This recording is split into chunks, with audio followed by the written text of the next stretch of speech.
Ayat kursi dibaca kapan? Inda dukhulil bait, ketika kita mau masuk rumah. Kita mau masuk rumah, baca ayat kursi. Apa manfaatnya? Ada 4. Orang mau masuk rumah baca ayat kursi, manfaatnya ada 4. Kapan Beb bacanya? Ketika masuk itu, ketika kita punya tujuan rumah boleh. Kita habis gini, rumahnya kan dekat sini. Kapan kita sudah ketok oma atau kita nuju rumah, Allahu la ilaha illa huwal hayyul qayyum, boleh.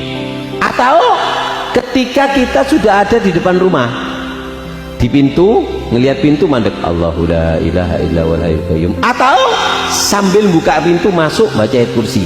Artinya dibaca ketika kita menuju rumah kita, baik di jalan, megang pintu atau sambil masuk. Yang penting dibaca ayat kursi. Apa manfaatnya?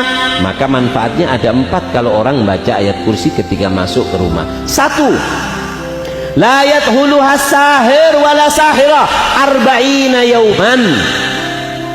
Orang yang punya niat jelek, pengen melakukan kejelekan kepada kita lewat tangan dukun laki ataupun dukun perempuan, maka tidak akan bisa masuk ke rumah kita kalau kita ketika masuk baca ayat kursi.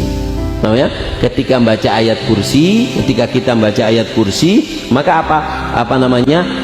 serangan dukun, serangan apa ke rumah kita, bangsa dukun itu tidak akan bisa, sihir tidak akan bisa masuk kepada rumah kita kalau rumah kita ketika masuk baca ayat kursi. Yang kedua, siapa orang yang masuk ke rumah baca ayat kursi, apa manfaatnya? Yaitu adalah Allah berikan keamanan, aman. Kayak rumah habis di steril. Dari apa? Dari gangguan manusia.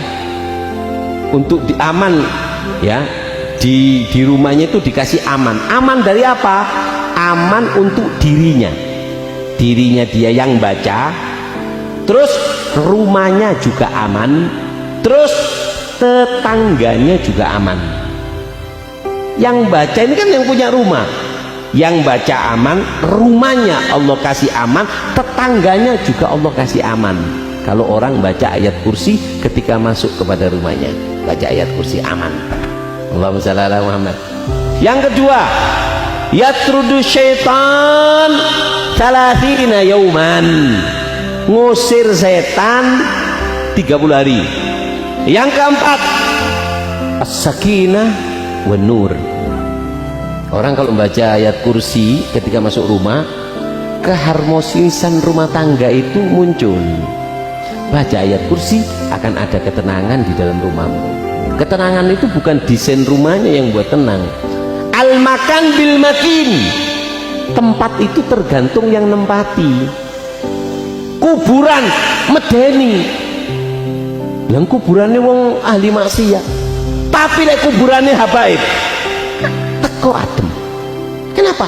Al-makan bil makin, tempat itu tergantung yang nempati. Masjid kenapa bagus? Yang nempati orang sholat. Paham ya? Allahumma shalli ala Muhammad. Nah, jadi ketenangan dan juga cahaya rumahnya akan terang. Makanya kata Rasulullah, baiti jannati, di rumahku ada nuansa surga. Kenapa?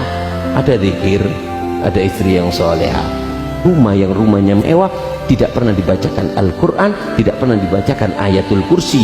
Yang lihat enak, yang nempati, Masya Allah, kata orang Madura, salsala yusalsilu salsalan wasalbutan. Salbut, sing tukaran, sing iki, sing iku. Kenapa? Nggak ada cahaya. Rumahnya orang kadang jelek-jelek, tapi masuk itu bahagia, senang. Kenapa? Ada nur, ada cahaya. Allahumma shalli ala Muhammad.